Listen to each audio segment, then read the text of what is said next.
What's the most traumatic childhood experience you've ever had? Don't worry, I'll go first. So I moved in with my dad when I was 10 because he got custody, and my stepmom hated me because I was the other child from the other woman. And I think what was happening was, because my dad obviously didn't hate me, but I think he had to pretend to not like me when she was in the room, because when she wasn't in the room, me and him would be bonding, we'd have like great talks and it'd be a good time. And the second she would come around, it would almost like he'd be like, and have to like straighten up and like, you know, I gotta be mean to you now. But there was this one time we were on a family vacation. And obviously, even though she didn't like me, she couldn't exclude me from family vacations. So I would still go, she would just treat me like crap the entire time I was there. But one time we were on a family vacation in Dallas, Texas. And we're at the mall, we're in the food court, we're all standing in line at like Panda Express or something. And my dad is right in front of the register. And we're all behind him, my stepmom, my two half siblings, and me. And while he's standing at the register, he orders his food, he turns around, asks my stepmom what she wants, turns around even further, asks my two half siblings what they want, and then turns around and pays.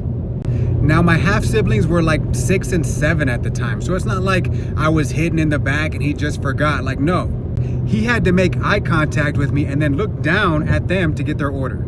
He swipes his card, he pays, he turns around, we're getting ready to go walk to the table, and I make eye contact with him and I look him dead in the eye, and I have, you know, tears in my eyes. And he sees my eyes getting watery and he's like, oh shit, did you want something? And I just broke. I just waved my hand like that and I just walked off. And I was probably like 13 at the time. I left the food court and just started walking the mall. He chased me down and he was like, let's go to Nike, man. Come on, let's go in the store. Like, he wasn't even worried about what happened to the food or his food or where we were sitting. Like, he just went chasing me.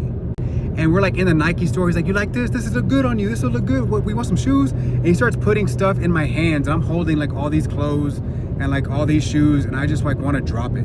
Which was weird because like he knew he screwed up. But he like, I don't know if he just instinctively did it because she was there or like what that was about. But that's, when I think of my dad, I think of that day.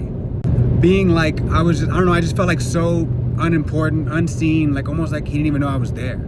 I wasn't a part of this family. And there was many instances like that, like throughout the entire time that I lived with him until I was kicked out at 16. And you know how like every time you hear a song, you think of like the first time you heard it or like a fun moment, you heard it at that party in high school. And every time you hear that song, that's where your mind goes. Whenever somebody brings up my dad, that's where my mind goes. That moment of him not asking me what I want to eat and asking everybody else and just turning back around like I wasn't right there in his face is just like tattooed in my head. And maybe it isn't the most traumatic thing that's ever happened to me, because there's a lot, but that's just one that always just like is the first thing I think about. My dad skipping over me and not ordering me food.